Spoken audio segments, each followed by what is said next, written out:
This is attempt number 2.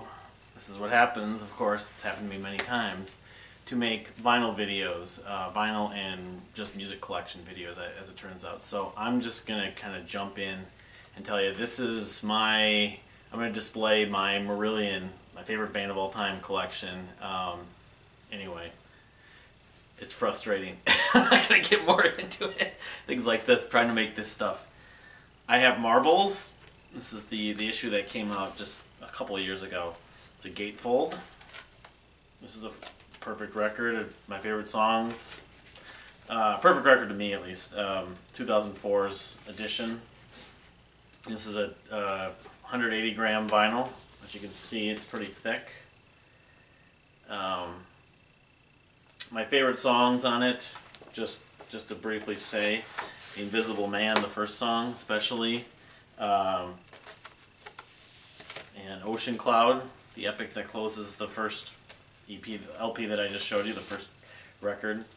And here's the second record, side C and D, which has Neverland and Drilling Holes, I believe. And I also really love Genie from the first side, the first record. The second side, maybe the first, I can't remember. I should look at it right now. They even list it right here. Yes, Genie. Actually, I'm sorely mistaken. This is what happens when you finally look through more thoroughly on your vinyl. This is the standard version. Wow, it's good to learn that stuff. That's something to investigate, but, well, the version I have does not have Ocean Cloud. That's interesting, nor Genie. Two of my favorite songs on this record. So, anyway, just for the time and efficiency, I'm going to do this later. So just backtracking, that was in 2004. Then I have a copy of, that came out, it was reissued also, not a gatefold of Afraid of Sunlight. My favorite songs on it would be the title track, 1985, Afraid of Sunlight, and Gazpacho, let's see here, King, the drum work, especially on King, as I mentioned previously in my attempt to do this, but I mean, among others, the whole record's just awesome, out of this world. It's another one I really enjoy. Yeah, Afraid of Sunlight, 1995. Second to last record they had on EMI, I believe. EMI was going to get rid of them. Marillion, the British band, it's been around since they formed in the late 70s. Anyway, my favorite record ever, Brave. It's a gatefold, 180 gram, as you can see.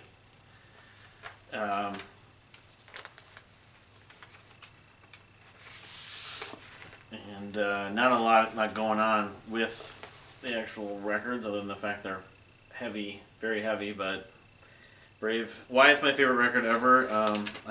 I did write something in my blog last year about it, I believe, but someday. it's like a painting.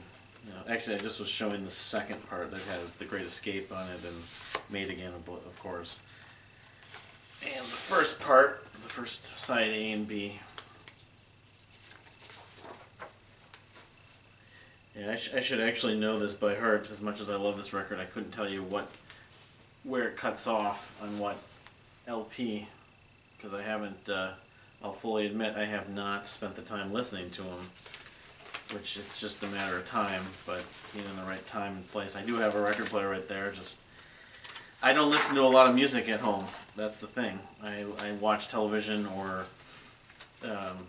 do all my time killing, my life wasting online anyways, of course, or whatever else the girlfriend and I are doing, of course, because I'm not even here that much, but that will change soon, hopefully.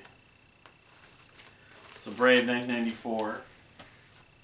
Alright, I have a picture disc, single, Dryland, a song off of, why am I spacing now? Off of Dryland, Holloway Girl, Holidays in Eden. the second Steve Hogarth record. King of Sunset Town and Substitute. No. Substitute, I wouldn't be able to tell you what that song's from, if it's like a B, not a B-side, but an extra track that came out on the remaster, but it was originally released as part of this single. But it's cool looking, picture disc. You know, being that they're my favorite band, there's no way I was going to pass up on this. So, and it's got a couple of songs from the previous record.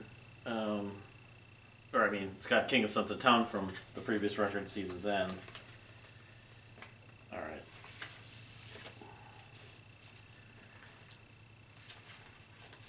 Interest of time. I have Season's End. That's not the record I was just talking about. This is, I think, a first pressing, an American.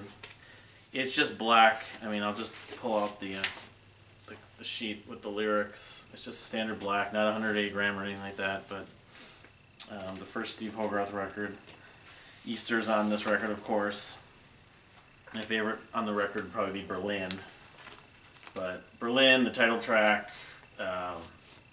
with Space is another song I like. This is kind of underrated. I probably don't give it enough credit sometimes, but so as you can see, I don't have all of Marillion's records on vinyl at this point, but I have a lot of goodies. Alright, well here's two different versions of Clutching at Straws. Here's one of the older ones, and then this is one that I just bought from the estate in better condition. I think I actually even found this after it, but I'll pick up extra copies sometimes of records. I love Clutching at Straws. Hotel Hobbies, Warm Wet Circles, That Time of the Night, Slain Mahath, White Russian. Just for the record, whole record is just a tremendous record I wouldn't change anything about. The last record with Fish, lead singer, comes with a cover, lyrics, and I think this is, yeah, this might be 180 gram. It has a little artwork there, as you can see, maybe. Trying to expedite everything here. As in fashion, you know, it's not the real way to do this kind of stuff, but when things happen the way they do, sometimes you do. It's almost you're doing it for the sake of rather than doing it the way you want to do it. But alright, so that's two copies of that. I have the live album, the last album with Fish. I think this may have been released actually after Fish left the band. The Thieving Magpie, which the first A and B side is all of... Actually, no. It's some songs. It's really just a compilation or a mixture on the set list. Slain Mahath, He Knows You Know, Chelsea Monday, and then on the second side they do the first part of Misplaced Childhood, not all of it. And then C and D, Jigsaw, Punch and Judy, Sugar Mice, Fugazi, and then D, Script for Jester's Tear, Incommunicado, and White Russian. You know, probably the peak of the end of the Fish era. But I for the longest time did not have this record for whatever reason. Maybe it was because it was more money. I think that was part of it. Now I'm just going to do this stuff later. Alright, so here's some of the more rare items. Warm Wet Circles Remix.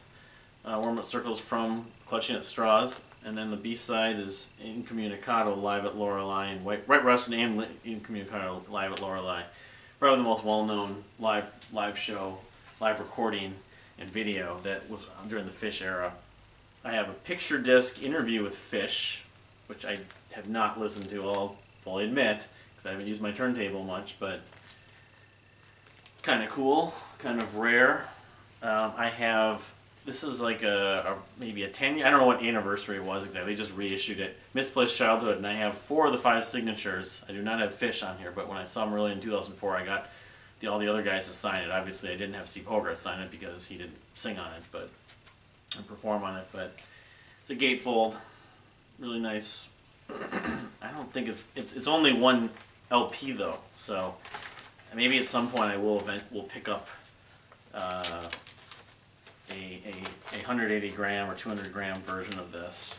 Although, hold on, this is pretty thick. So I don't know. It's only about whatever Misplaced Childhood is, like 45 minutes. Maybe they managed to put it all on one one record. That's actually surprising and impressive. If they were making it now, if they were issuing it now, I wonder if those are actually the ones that have come out recently. If it's 2, because it's it's not an hour. I can't remember the time exactly how the clock's in it, but I would always assume that it's on 1. So Lady Nina 12-inch single. It's not in the best shape. Both the album version and the single version.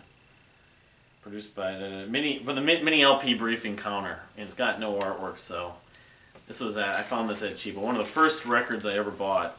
So I know it has a scratch on it. I'm not going to go into that whole thing, but anyway.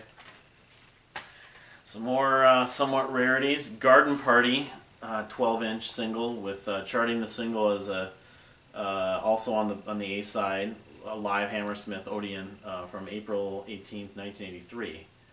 Charting the single was a song, I believe, I think it was on B-Sides Himself. It's not on B-Sides Himself, it was one of the extra tracks on the remasters in the 90s. And then the B-side is Margaret live at Edinburgh Playhouse, April 7th, 1983. So, Garden Party, The Great Cucumber Massacre. Garden Party, the track from Script for Jester's Tea, are probably my favorite song from that record. He Knows You Know, another song from the first record, Script for Jester's Tea, the single 12-inch, and then charting the single was the B-side. I don't think these are live, it just has the lyrics though. So, I have a 12-inch Kaylee with has Kaylee, alternative mix, and an extended version of Kaylee. And then on the B-side is Lady Nina, which is an extended version, as you can see. Now I've got 2 copies of this. I probably don't even need both of them. This is the reel-to-reel compilation of some of the early stuff. Assassin, Incubus, Cinderella Search, which wasn't on any of the early LPs.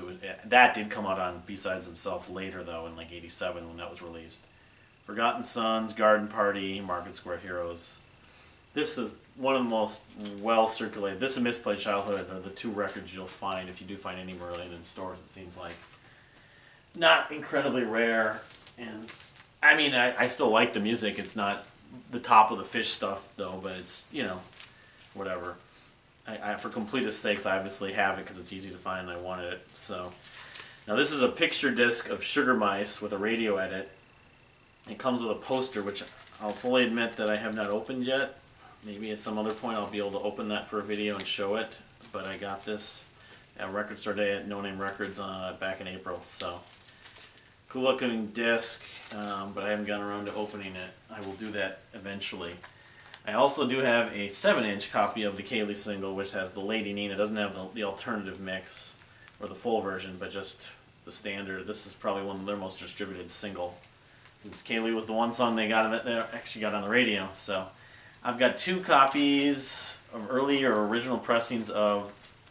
Well, let me go back here. I've got 2 copies of both Fugazi and. They're pretty much, one has the original lyric sheet, which I haven't opened this, but I don't have time right now to do that, unfortunately. I don't know if this has it. Oh, it does, so it's probably the same. They wrote that on it, but they wrote that on the when I bought it, but so which, you know, Fugazi is a record I enjoy, but it's among the Fish records, my least of the 4 standard records. The title track is the song I like the most on it, though. It was their second record. And then I have 2 copies of Script from Jester's Tea. I didn't see this for a long time. That's why I probably bought 2 of them, because they were more rare. That and Fugazi. You know, Misplaced Childhood you'd always see, but you wouldn't see these other ones. This is a promo, but not gatefolds, not 180 gram, none of that stuff. There's not. I don't even know if there's a lyric sheet in this. There might be. Let me see if I can pull it out.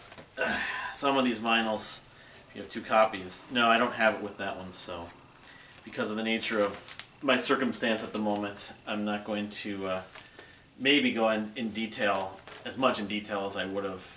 But then again, that video could have gone on for, you know, 45 minutes or an hour, so we'll see. But thank you for watching this, as short or long as it came out. Marillion are my favorite band of all time. I own whatever it is now, 6, 7, 8 of their singles.